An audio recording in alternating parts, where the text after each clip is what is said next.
आभासी माध्यम से संजीवनी शारदा केंद्र के इस नवरेह महोत्सव के समापन पर एकत्रित हुए सभी बंधु भगिनियों को मेरा नमस्कार और इस पर्व की ढेर सारी शुभकामनाएं। आपके मध्य किसी उत्सव में मैं पहली बार नहीं आया हूं।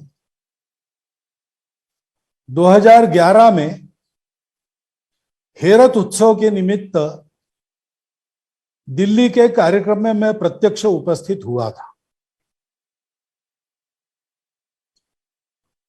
हमारा यह आज का नवरेह समारोह ये एक नए पर्व का प्रारंभ होता है, नए वर्ष का प्रारंभ होता है और संकल्प का भी दिवस होता है। लेकिन साथ साथ जैसे आपने किया है, 3 दिन के इस कार्यक्रम में हम अपने पूर्वजों का, महापुरुषों का, उनके व्यक्तित्व, कर्तृत्व का स्मरण करते हैं, उससे प्रेरणा लेते हैं, उससे कुछ बोध प्राप्त करके आगे बढ़ने का संकल्प करते हैं। और इसीलिए शौर्य दिवस ऐसा जो आज नाम दिया है, वो एकदम उचित नाम इस महोत्सव के आखिरी दिन को आपने दिया है। क्योंकि बोध प्राप्त किया, संकल्प किया, तो संकल्प की पूर्ति के लिए कुछ शौर्य, पराक्रम, उद्यम हमको करना पड़ता है। हमारे पास उद्यम है, साहस है, धैर्य है, बुद्धि, शक्ति और पराक्रम को समन्वित करके हम यह शौर्य दिखाते हैं, तब दैव भी अपना सहायकृत होता है। परिस्थितियां तो सब प्रकार की जीवन में आती है, परिस्थितियां आती है तो जाती भी है। परिस्थितियों में हमारी कसौटी होती है और उस कसौटी को पार करके हमारी क्षमता में और वृद्धि होती है। और इसलिए उस परिस्थिति में अपने उद्यम, अपने पराक्रम, अपने धैर्य, साहस का महत्व रहता है। उसी के आधार पर उस परिस्थिति को हम पार भी करते हैं। हम आज एक ऐसी ही परिस्थिति में हैं। हम अपने ही देश में अपने घर से विस्थापित होने का दंश झेल रहे हैं। और ये परिस्थिति आज की नहीं है, ये गत 3-4 दशकों से लगातार चल रही परिस्थिति है। परंतु इसमें आखिर क्या उपाय है? तो पहला तो उपाय है कि इस परिस्थिति के सामने हम हारे नहीं। हमने इस परिस्थिति को पार करके विजय पाने का संकल्प किया। यह संकल्प महत्व की बात है। जैसे आपने कल संकल्प लिया, अगले वर्ष अपने घर में, अपने प्रदेश में, यह संकल्प शक्ति बहुत महत्वपूर्ण बात है। आप जानते हैं कि अपने भूमि से सारी दुनिया भर में इस्राएल के लोग भी परिस्थिति के चलते बिखर गए थे। परंतु उनका भी एक त्योहार होता है, पास ओवर। उस दिन वो संकल्प करते थे, अगले वर्ष जेरूसलेम में। इस संकल्प को उन्होंने 1800 वर्ष जागृत रखा। पहले 1700 वर्ष तो केवल संकल्प रहा। उस संकल्प के आधार पर आगे कुछ होने की बात ही नहीं थी। कुछ होगा ऐसा लगता भी नहीं था। लेकिन 100 साल से उद्यम ने फिर से उसी भूमि में एक स्वतंत्र इस्राएल को स्थापित किया और अगले 30 वर्षों में सब बाधाओं का शाश्वत इलाज करके वह इस्राएल आज दुनिया के अग्रणी राष्ट्र में एक बना है। हम तो विस्थापित होकर दुनिया भर में बिखरे तो है, परंतु हमारे पास अपनी एक भूमि और है। हमारा कश्मीर जिस भारतवर्ष का अंग है, वो भारतवर्ष अपने पास है, और केवल अपने पास है ऐसा नहीं, पूरा भारतवर्ष हम लोगों के साथ है। उस साथ के चलते परिस्थितियां बदल भी रही है। सारा भारतवर्ष हमारे साथ है, उसका साक्ष्य फिर से अब ये भी मिला है। एक चित्रपट आया, विस्थापन की विभीषिका का सत्य चित्र संपूर्ण दुनिया के सामने लाने वाला कश्मीर फाइल्स नाम का एक चित्रपट आया, उसकी चर्चा चल रही है। अब उसका विश्लेषण करके बहुत सारी बारीकियां खंगाल के, कुछ लोग उसके पक्ष में, कुछ लोग उसके विपक्ष में, कुछ लोग आधा मानकर आधे को थोड़ा बदलो ऐसा कहने वाले, ऐसे अनेक प्रकार दिखते हैं। परंतु भारतवर्ष का सामान्य जनमानस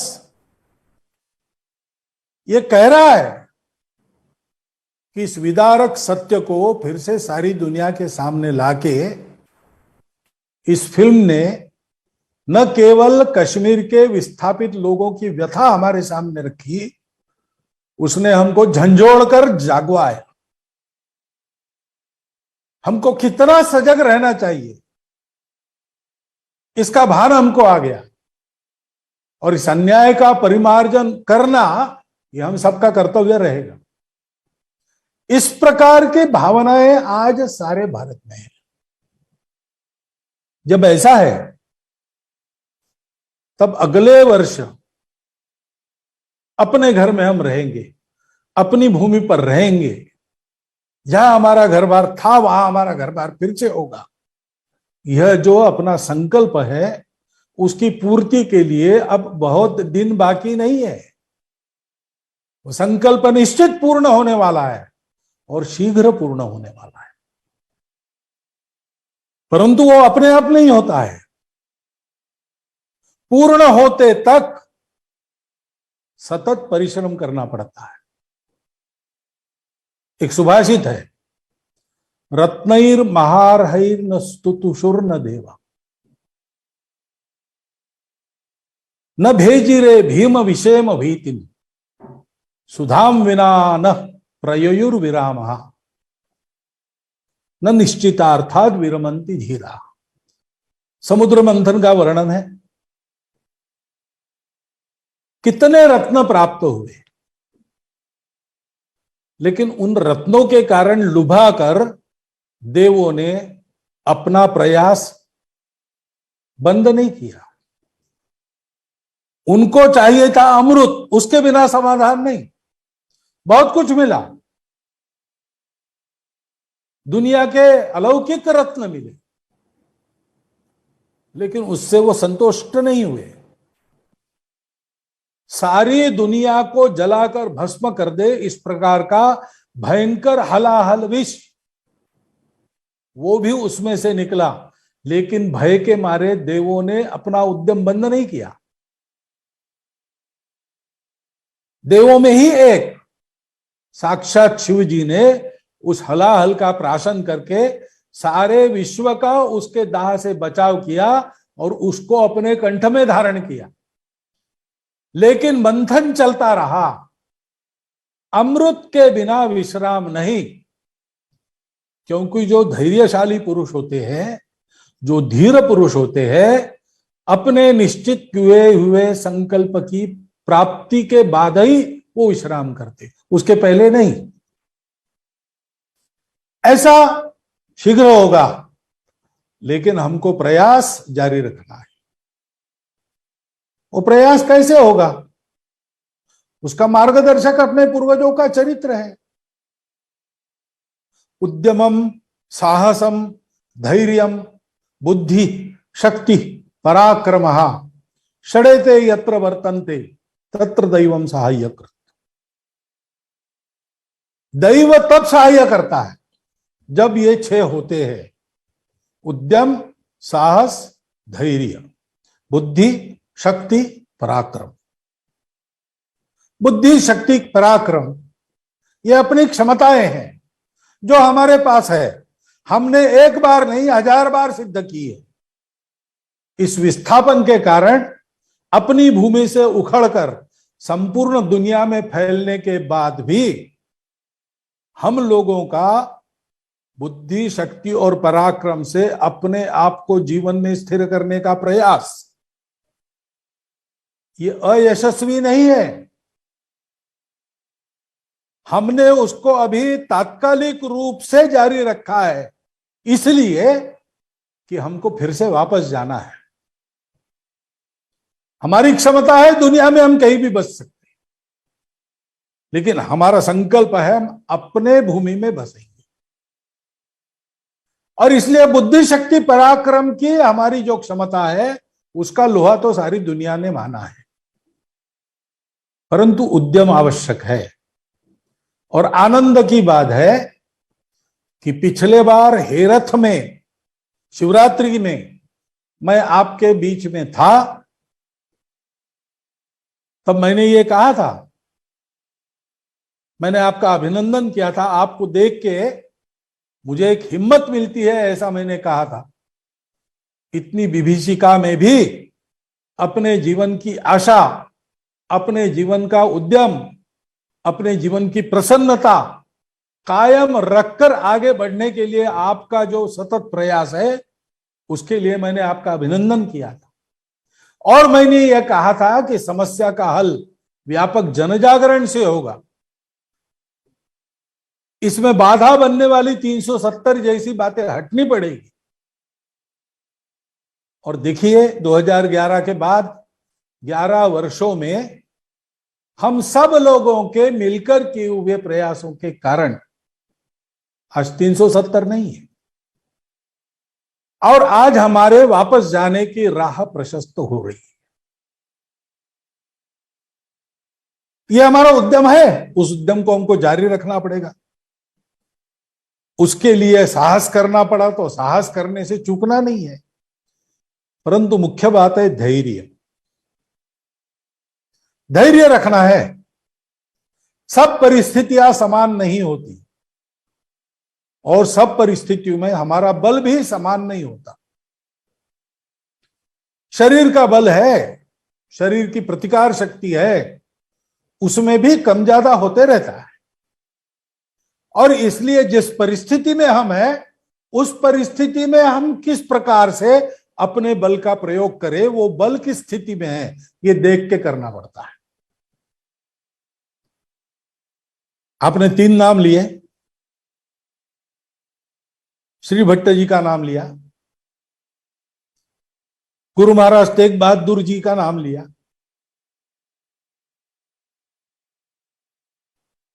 श्री भट्ट जी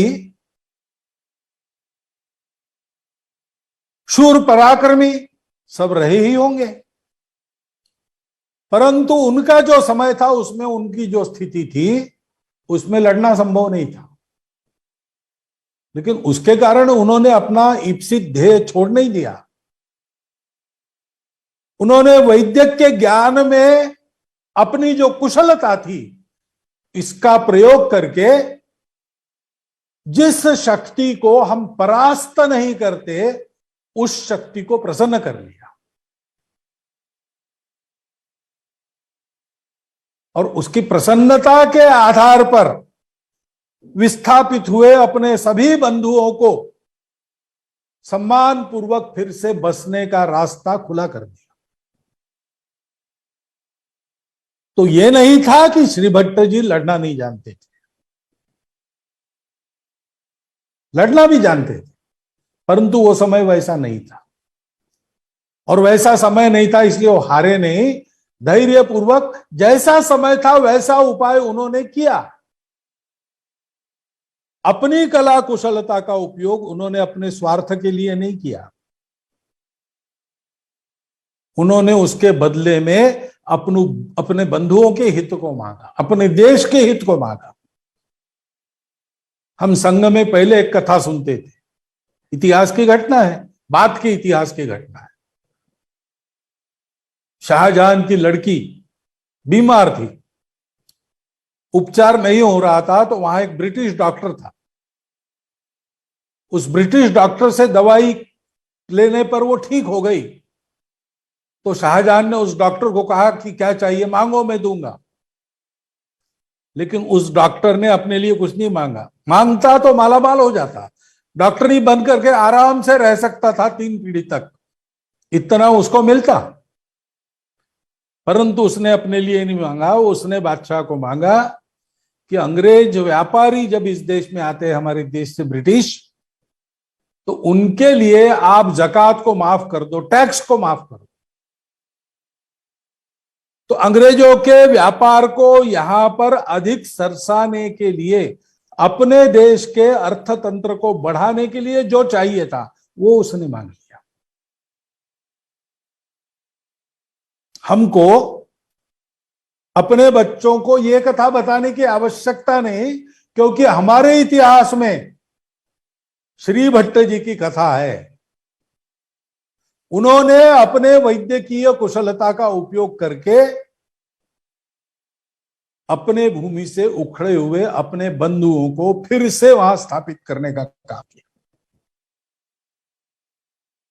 और राजा ललितादित्य के समय, राजा ललितादित्य का इतिहास बहुत कम लोग जानते हैं। आप भी पूरा जानते हैं कि नहीं मुझे पता नहीं, मैं विश्वास रखता हूं, आशा करता हूं आप जानते होंगे।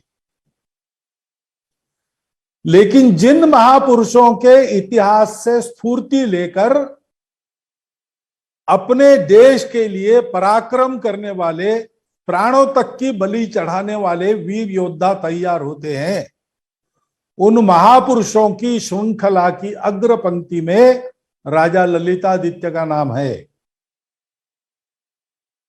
उनके समय में अपने देश पर अरबों के आक्रमण का खतरा आया था। उनके सामने सिंध परास्त हो गया था, राजा दाहर की मृत्यु हो गई थी। राजा दाहर का पुत्र प्राण भय से विधर्म को स्वीकार करते हुए फिर से अपने राज्य को प्राप्त हुआ था, लेकिन अरबी शासकों की प्रताड़ना झेल रहा था।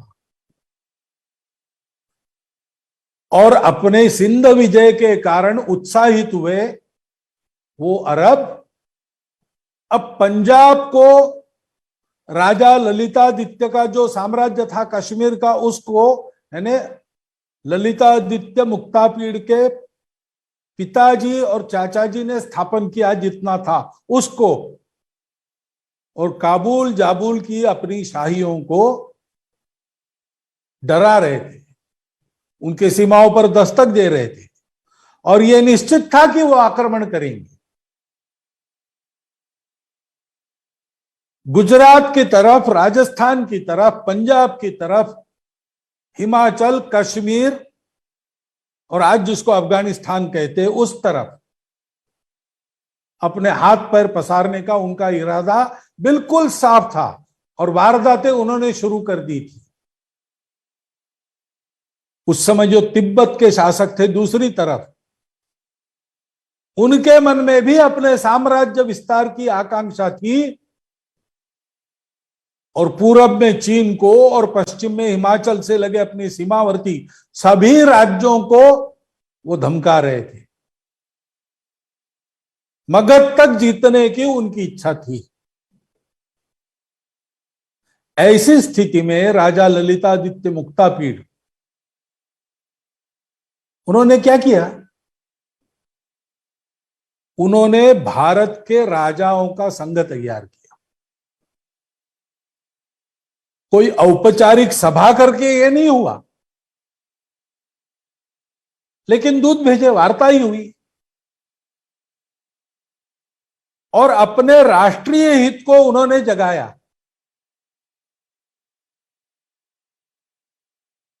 सभी विविधताओं का स्वीकार करने वाले, सभी पूजाओं का सम्मान करने वाले, मनुष्य की स्वतंत्रता से लेकर तो राष्ट्रों की स्वतंत्रता का सम्मान करते हुए मानवता का हित करने वाले इस देश को, इस संस्कृति को, इसकी सीमाओं के बाहर रहने वाले जो कट्टरपंथी है, विविधता को स्वीकार नहीं करते, मानवता में जिन्होंने अपने जैसे और बाकी ऐसे दो भाग करके केवल अपने जैसों के लिए सारी दुनिया का उपभोग माना है, ऐसी ताकतों से खतरा है। और इसलिए अपना अपना अभियान करते समय हम परस्पर पूरक होकर चले और इन ताकतों को भारत की सीमाओं के परे खदेड़ दे। इस विचार को उनके समकालीन राजाओं में गले उतारने में ललितादित्य यशस्वी हुए।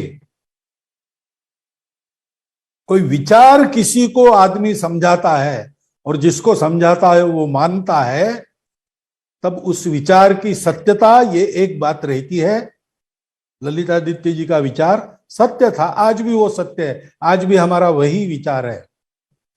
हम ऐसे देश है जो विविधता का स्वीकार करते हैं, व्यक्ति से लेकर राष्ट्रों तक की स्वतंत्रता मान्य करते हुए संपूर्ण पृथ्वी को एक कुटुंब बनाना चाहते हैं। ऐसी उदात्त सनातन प्राचीन हिंदू संस्कृति, हिंदू धर्म के मानने वाले हम लोग हैं।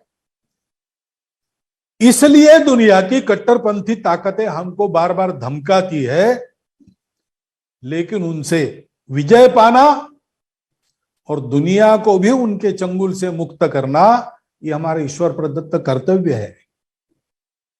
ये विचार ललितादित्य मुक्तापीड़ ने उस समय की भाषा में उस समय के भारतीय राजाओं को समझाया। संगठन कुशलता दिखती है उनकी, विचारशीलता दिखती है, सत्य पर पक्के पैर रोप कर खड़े होने की उनकी प्रवृत्ति दिखती है। वो डरे नहीं, उन्होंने संधि नहीं की। मुसलमान बन जाओ, हमारा मांडलिकत्व स्वीकार करो तो बचोगे, ऐसा खुला नहीं होता सब राजाओं को था।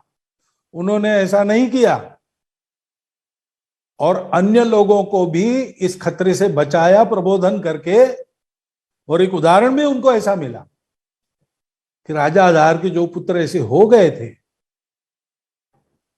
उनको उनके मुसलमान बनने के बाद भी, और वो अरब सत्ता सताने लगी, उनके पीछे पड़ी, उनका अपमान करने लगी। ललितादित्य ने सभी में स्वाभिमान जगाया, स्व का बोध जगाया, और इन सब लोगों के जो दिग्विजय के अभियान हुए, उसका प्रमुख बल राजा ललितादित्य और उनकी सेना बनी। और इन सब लोगों के अपने अपने अभियान पूरक बनाकर उसके आघात से इन शत्रुओं को सीमा पार भगाने का काम उन्होंने किया। राजा ललितादित्य का भारत के इतिहास में यह योगदान बहुत महत्वपूर्ण है। संपूर्ण आशिया के इतिहास को उसके कारण एक मोड़ मिला है, और यह इतिहास, हमारे पराक्रम का इतिहास, हमारे लिए अत्यंत प्रेरणादायक इतिहास है। पूरा सिंध स्वतंत्र हो गया उसके कारण, कट्टरपंथियों के आक्रमण से मुक्त हो गया। फिर एक बार काबुल जाबुल के पार वो खदेड़े गए, और बाद में अरब लोगों को जल्दी साहस नहीं हुआ आक्रमण करने का। इतना दारुण पराभव उनका राजा ललितादित्य की सेना ने किया।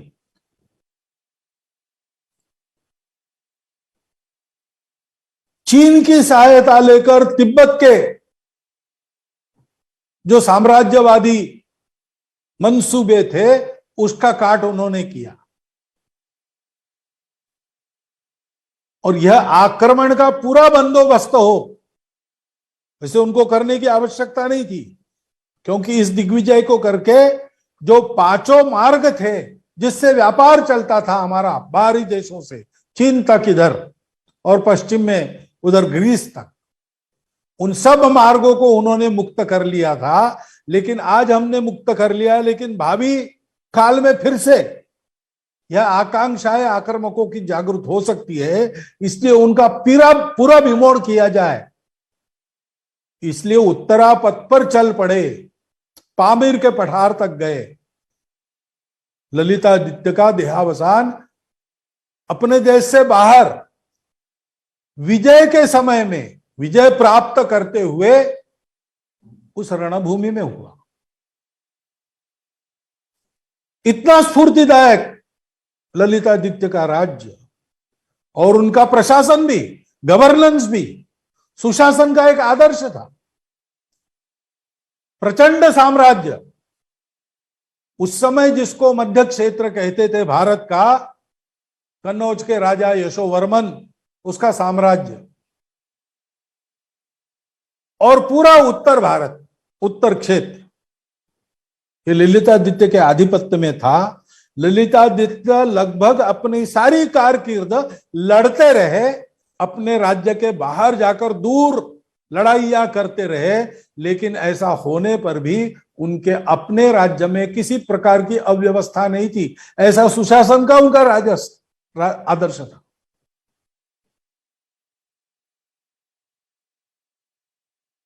शिवाजी महाराज, राणा प्रताप, इनके भी ऐसे ही सुशासन के, पराक्रम के, विजय के और राष्ट्रीय दृष्टि के आदर्श है, अखिल भारतीय दृष्टि के आदर्श है। ललितादित्य उस परंपरा के इन दोनों के पूर्वज थे। उनके चरित्र से हमको सोचना कैसे, करना कैसे, रहना कैसे, सारी स्फूर्ति मिलती है, आदर्श मिलता है। वो हमारे पूर्वज थे। हमको इसको सोचना चाहिए, हमको इसको स्मरण करना चाहिए, उन गुणों को अपने में लाने का प्रयास करना चाहिए। और हमने गुरु महाराज तेग बहादुर जी का नाम लिया। वो तो परहित के लिए, देश हित के लिए, हिंदू हित के लिए परम त्याग का आदर्श है। दया करुणा केवल नहीं थी, वो तो थी ही, असीम कृपा गुरु महाराज की, हिंद की चादर के। परंतु उसके पीछे एक विचार भी था, यही विचार, कट्टरपन नहीं, सबके प्रति अपनापन, यही धर्म है।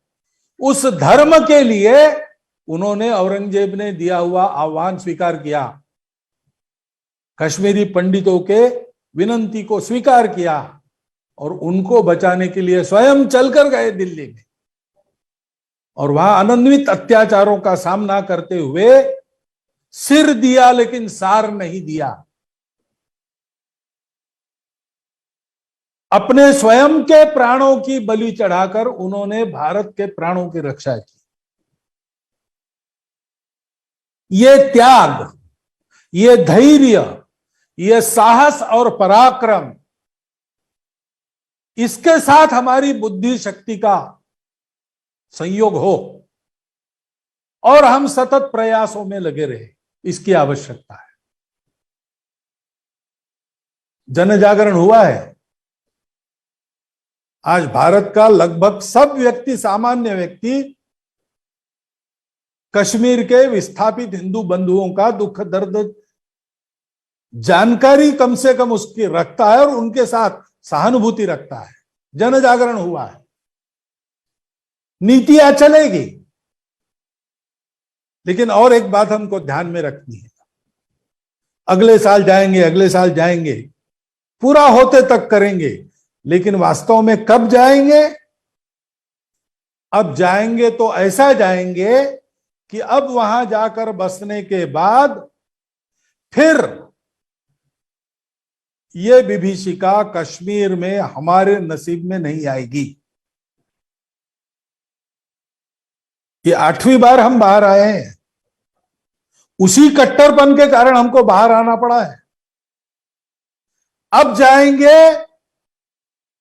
तो हिंदू बनकर, भारत भक्त बनकर, अपनी सुरक्षा के प्रति पूर्ण आश्वस्त और स्वयं सन्नद्ध होकर अपनी आजीविका सुख से हम वहां चला सके, सबके साथ घुले मिले अपने विकास में सबका विकास साध सके, ऐसे बसेंगे और ऐसे रहेंगे कि फिर से कोई हमको वहां से विस्थापित नहीं कर सकेगा। फिर से अगर कोई इस प्रकार की दुराशा मन में लेकर आए तो उसका अत्यंत कटु प्रतिफल उसको चखना पड़ेगा, उसके पाप को उसको भुगतना पड़ेगा। इस प्रकार वहां की व्यवस्था हो, वहां है जिनके साथ हम पहले भी बसते थे, ऐसे लोग वहां पर अभी भी हैं। जिनके मन में हमारे प्रति द्वेष रहता था वो शायद कम हो गए, पता नहीं, लेकिन उस द्वेष का पूर्ण उच्चाटन होना चाहिए। हमारे रहते हुए भी हमारे इन भाइयों को इतने वर्ष यह अपने ही देश में विस्थापित होके विभीषिका झेलनी पड़ी, इसका एक संकोच भी हट जाना चाहिए। हाँ भाई, वो बहुत गलत हो गया, इसका समर्थन नहीं हो सकता, आइए बैठिए, हम घुल मिल कर रहेंगे, इसका परिमार्जन करेंगे, ऐसी मनस्थिति बनानी पड़ेगी। अगर किसी के मन में बद्दी आए तो फिर से वो हाथ उठा ना सके, ऐसी व्यवस्था बनानी पड़ेगी। इसके लिए समय लगता है, एक एक चीज होती है,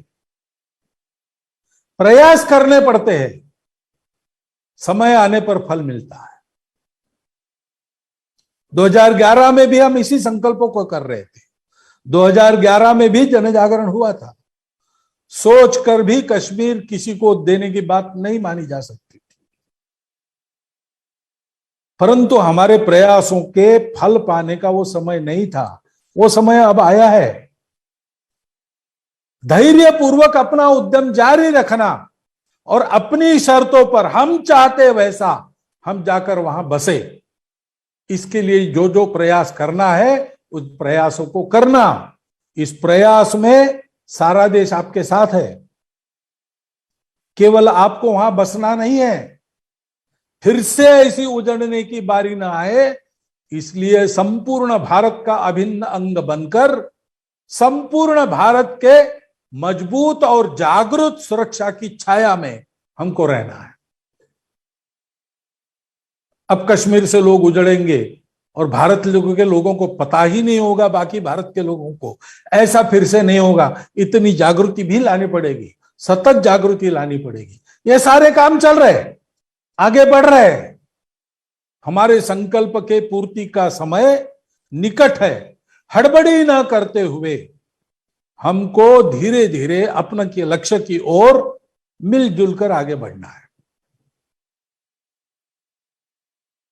अंतिम क्षण पर हड़बड़ी करने से काम नहीं बनता। कश्यप ऋषि की 2 पत्नी थी, एक थी विनता, दूसरी थी कद्रु। संतान के लिए तपश्चर्या की कश्यप ऋषि ने, तो भगवान ने प्रसन्न होकर पूछा उनको कि कैसे पुत्र चाहिए आप। तो उन दोनों को बुलाया, कद्रु को और विनता को, और पूछा कि पूछ रहे आप बताओ, माताएं आप हो, आपकी क्या आकांक्षा है। तो कद्रु ने कहा कि मुझे ढेर सारे पुत्र चाहिए, इतनी संख्या हो कि मैं श्रेष्ठ माता, इतने सारे पुत्रों की माता मैं बनूं। विनता ने कहा कि मुझे चाहिए एक भी चलेगा, लेकिन गुणवान चाहिए।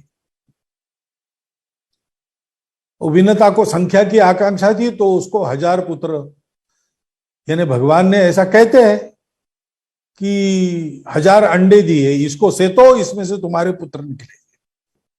1000 पुत्र उसके निकले, लेकिन वो गुणवान नहीं थे, गुणहीन थे, रेंग कर चलते थे, मिट्टी की ओर मुंह रहता था उनका, कोई उच्च आकांक्षा जीवन में नहीं। जिस धरती में पैदा हुए उसी धरती में लिपट के रहने का ही उनको शौक था, ऊपर उठने की कोई आकांक्षा नहीं थी। वो सर्प कहलाए। और विनता के लिए 2 अंडे दिए। विनता उसको 6 साल सेती रही, उससे कोई बाहर आने का नाम नहीं। तो विनता धैर्य चूक गई और उसने एक अंडे को तोड़ दिया, तो उसमें एक तेजस्वी पुत्र निकला। अग्नि के वर्ण के समान उसका तेजस्वी वर्ण था, परंतु समय के पहले बाहर आने के कारण उसके पैर नहीं थे, दोनों पैरों से वो लंगड़ा था। उसका नाम अरुण। और ऐसा होने पर भी जो तेजस्वी था, तो सूर्य के रथ का सारथी बना, लेकिन पंगु रहा, क्योंकि धैर्य चूक गई वनिता। उस अरुण ने इसलिए बताया कि देखो मां, तुम्हारे कारण मैं लंगड़ा जन्मा और इसके फल तुमको दास्यत्व भुगतना पड़ेगा, लेकिन अब जो दूसरा आएगा मेरे पीछे, जल्दी मत करो, उसको अपने आप आने दो। वो पूरा होके आएगा तो दास्य से मुक्ति भी वही कराएगा। और इसलिए बाद का जो अंडा था वो 12 साल के बाद फूटा। उसमें से बाहर जो गरुड़ आया, उस गरुड़ ने अमृत को लाया और अपनी माता को दास्य से मुक्त किया। ये कहानी हमको बताती है, कश्यप ऋषि की ही कहानी है। हड़बड़ी नहीं करना, पहुंचना है, लेकिन जैसा हम चाहते वैसे ही पहुंचना है, जैसा हम चाहते वैसे ही बैठना है, वहां पे वैसे ही बसना है, फिर से विस्थापित नहीं होना है। इस प्रकार हम जम के बसे, सबके साथ मिलजुल कर बसे, सदैव दूसरे के प्रति आशंका मन में ये न हो, उसका समूल विनाश हो जाए, उस आशंका का, उस बैर का, उस कट्टरता का। ऐसी व्यवस्था रहे, ऐसी मानसिकता रहे, तब हमको जाना है। इसको ध्यान में रखकर हम लोग इस उद्यम में साथ साथ सब लोग प्रयास करें। अपने संकल्प पूर्ति का समय निकट है, इस आशा को आपको बताते हुए, ये मेरा हिसाब है, फिर से मैं कहता हूं, ये कोई भविष्यवाणी नहीं है, मुझे लगता है ऐसा, हिसाब करने के बाद लगता है। और इसलिए यह दिन शीघ्रातिशीघ्र हम सब लोग देखें, ऐसी शुभकामना आपको देता हुआ, और मुझे बुलाकर आपने मुझे सुना, इसके लिए आपके प्रति कृतज्ञता व्यक्त करते हुए, आपको नमस्कार करते मैं अपने 4 शब्द समाप्त करता हूं। धन्यवाद।